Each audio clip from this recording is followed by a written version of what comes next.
Bonjour Mélanie, bonjour Isabelle. Marido. Aujourd'hui, donc, au programme Fuerteventura. L'ai-je bien prononcé? Parfaitement. Bon, bah écoutez, il me reste quelques bribes d'espagnol. Une île dans le vent, exactement. Une île dans la le vent. traduction, et elle mérite bien son nom. Oui. Alors c'est vrai que parmi les destinations privilégiées des Français de l'été, l'Espagne est arrivée Ouais. en pole On aime position. bien, on aime bien. Bah, bien sûr. Ensuite, on a eu l'Italie, puis la Grèce et le On aime Portugal bien à aussi. peu près dans le même...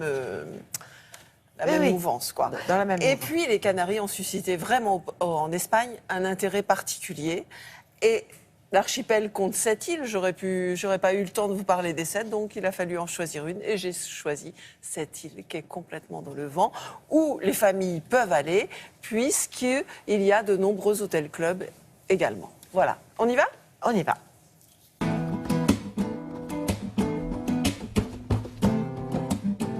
Seul au monde ou pas. Tout est possible aux Canaries. Passeport espagnol sur des terres d'Afrique détachées du continent. Les premiers habitants de l'île de Fuerteventura sont arrivés d'Afrique du Nord. Ils étaient berbères. On est proche de la côte africaine, seulement à 97 km. Ils sont venus en barque avec des animaux, des chèvres, des ânes, des chameaux. Ils ont trouvé une île déserte, sans eau. Et puis, ils ont découvert des plantes autochtones, dont une plante qui s'appelle Cosco, qui contenait de l'eau pour manger et pour s'hydrater.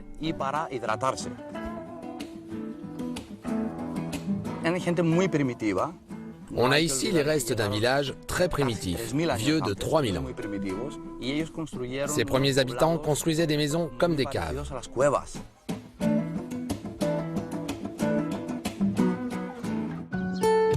Plus tard, les murs ont blanchi, les villages se sont étoffés, sans trop d'habitants pour autant.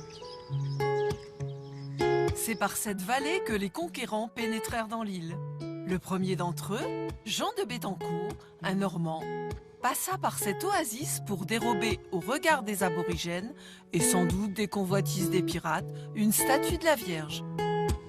Dans le canyon, une chapelle funambule marque l'emplacement de sa cachette. Elle abrite ex-voto et gris-gris, laissés par les randonneurs.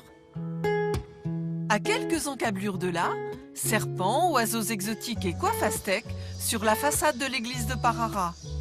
Délaissant le baroque canarien, déjà au XVIIIe siècle, les habitants s'étaient offerts les services d'un architecte mexicain. Fuerteventura possède deux catégories de plages. On a la plage volcanique, au sable noir et gris, et la plage organique, au sable blanc.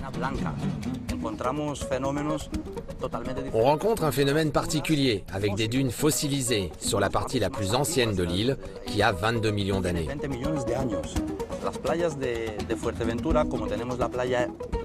Sur l'île, les plages de la côte est et de la côte ouest sont totalement différentes.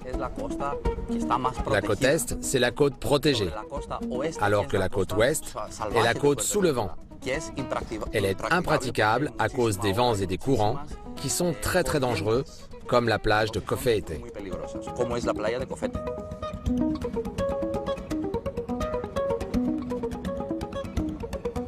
Sans doute un peu perturbés par les vents, figurez-vous qu'à Fuerteventura, les moulins ont un sexe. Taille de guêpe et ligne mannequin pour les moulins féminins. Le moulin masculin est plus rondouillard, plus ostentatoire. Molino Molina, Fuerteventura est une île dans le vent. Bon, alors, d'une part, les moulins ont un sexe. Ça, Oui, c'est c'est une la grosse première information. Grosse info du jour. Ben voilà. Et deuxième chose, je crois que vous recommandez vraiment de faire des excursions. Il y a à voir. Oui, quoi. alors bien sûr, pour les familles, c'est formidable parce qu'il y a des hôtels-clubs en tout inclus, proposés d'ailleurs par Jet Tour, qui en propose 24 sur les Canaries, qui a 24 hôtels, mais 2 hôtels-clubs, rien qu'à Fuerteventura. Mais regardez, il y a une histoire, il y a même de la préhistoire. Et puis on découvre des anecdotes complètement folles, comme les moulins qui ont un sexe, moi je ne le savais pas. Et vous pouvez aussi y aller avec Vueling, qui est la première compagnie aérienne entre la France et l'Espagne, et qui a des liaisons directes sur les îles, sur 3 îles, dont Fuerteventura. Et en plus, je crois que c'est une destination qui est plutôt abordable. c'est pas Plutôt trop très cher. abordable. C'est pour ça que les familles, parce qu'il y a des hôtels-clubs, toutes catégories en fait. Bon, bah, Mais c'est- ne c'est- vous contentez pas de la plage. D'accord. Allez un petit peu à l'intérieur des terres, c'est passionnant. On va faire, Marido, on va faire. Merci beaucoup. Tout de suite, direction le quartier des antiquaires du Carré Rive Gauche avec Mélanie Griffon. Et c'est le temps.